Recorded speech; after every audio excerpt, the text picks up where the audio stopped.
Everybody, welcome back for part 7 of 8 in the Adventures in Estate Sales. As I told you previously, I'm saving the best toward the end. These are getting a little progressively better, and what I have here today is something that takes a bayonet like this. Now, by way of introduction, if you guys have ever seen one of these before, I don't know how well you can see the markings here. You can probably see that a little bit better. Try to insert some pictures. This is a Wilkinson 1907 bayonet, which was commonly found on the Enfiled rifles. So that's what we've got in here today. Let's get it out of this blanket that it's been wrapped up in. And let's find out what we're looking at. Now, this is just like some of the other rifles, I really don't know what to expect in terms of bore condition. Hoping it's going to be really good, but we will find out here momentarily. You guys can probably hear the tape crinkling in the corner. Oop, there's my bolt. Nearly fell out on the floor.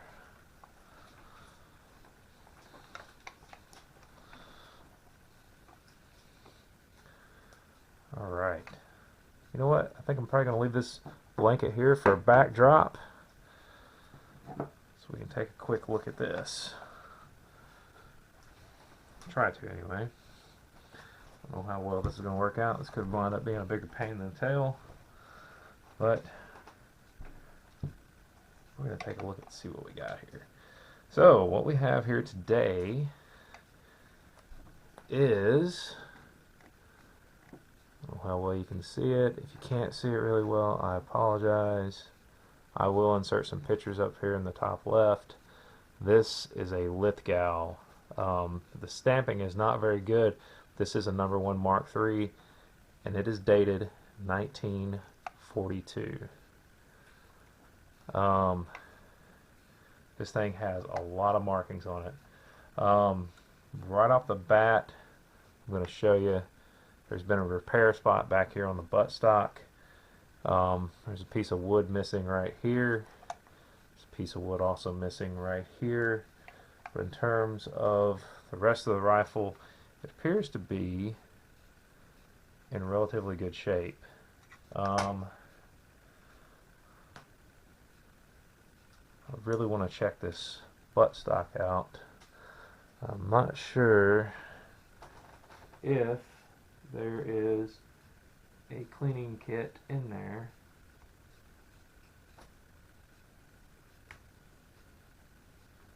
Probably not. There is not. However, it does look very nice as I slam it on the table. So anyway, here's your markings. You see there's a whole bunch of, I guess, proof marks right there.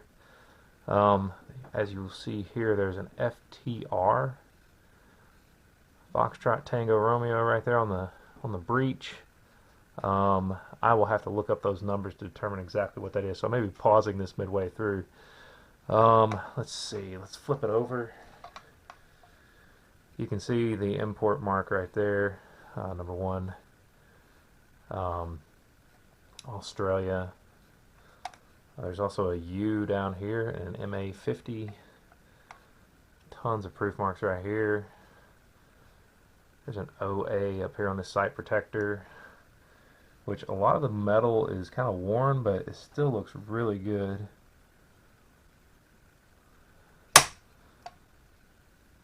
And so far, receiver matches the sight at least. Let's look at the bolt. I cannot remember if these bolts ever matched much.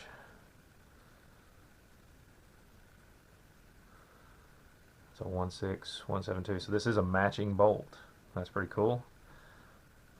And sometimes the magazines are marked, and this is a matching magazine. Sweet. So that means this is a matching rifle. for the most part. Wow, thing looks really good actually. So let me see if I can shut up for a moment, kind of show you guys some pictures or some video.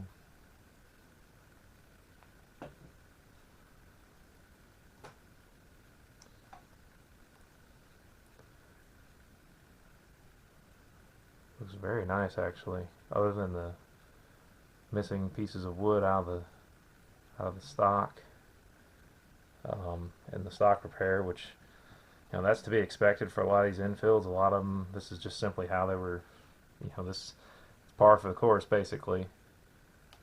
You will see a brass pin right there. That's probably an Arsenal repair right there, I wouldn't doubt it, or some kind of reinforcement pin, same as what you see on the lower hand or rear upper handguard here.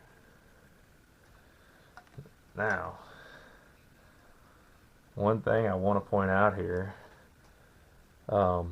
sometimes, okay, so sometimes these are marked, and this one is, this barrel shroud or whatever you call it here on the end, this muzzle protector is not matched. However, this stock is matched. Of course, you have a period correct sling on here. I don't know if this is original. It may or may not be. And that's fine if it's not. You know, I'm not looking for this thing to be absolutely perfect. But really nice nonetheless. Let's take a check at the bore off camera. This bore has excellent rifling. I'll insert a picture up here in the top left, as well as quite a few other pictures as I go through it in this video, showing you a lot of the interesting markings that appear on this rifle. What I'm going to do is I'm going to pause it real quick. I'm going to take a look at some of these markings off camera so that I can actually speak to what I'm looking at, and I'll be right back. Hey guys, so I'm back. This OA here, pardon me for referencing my cell phone because I've got a document that explains a lot of these codes. So this OA is Rifle Factory number 3 orange. This FTR that you see here on the receiver is factory through repair, and then you see this MA50, and basically that indicates a factory rebuild in 1950. Let's see, what other kind of markings do we have here? I'm just kind of referencing this, trying to get my bearings here.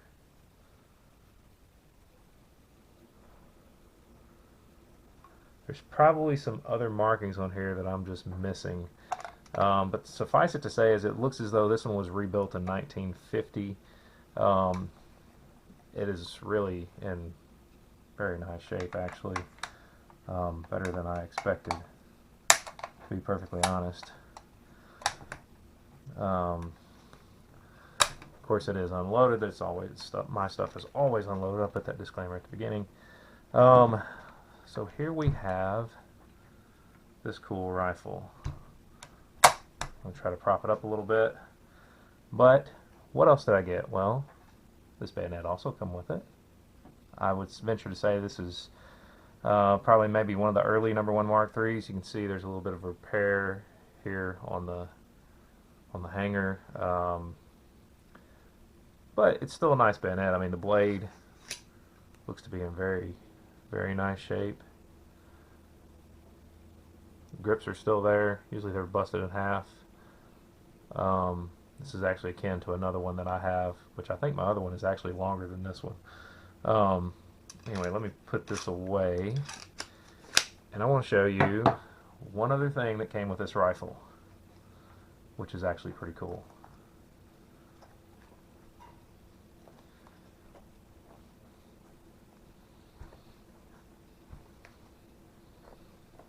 So I'm going to hold this up to the camera,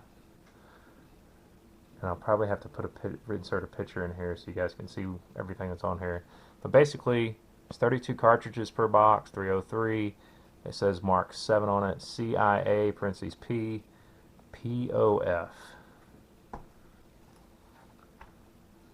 So this is 4 boxes of 303 British ammunition. As old as this is likely loaded with cordite. You guys can research cordite, understand what cordite is. Suffice it to say, it is corrosive ammunition. This in particular has a POF head stamp with a 1966 date. Still looks really nice. I mean, you can shake it if you want. You're not going to hear the cordite rattling around in there.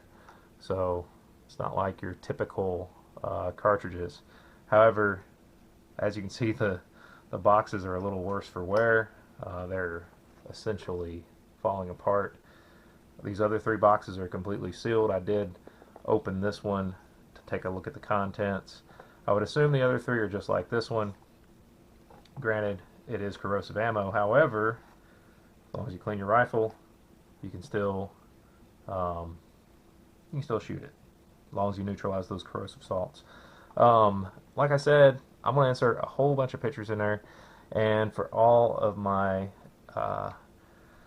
British and Australian viewers that probably know more about this rifle than I do, actually you likely know a lot more about this rifle than I do, I definitely am inviting you guys to hit me up in the comments section after you see the photos of this. Let me know what you know about this rifle.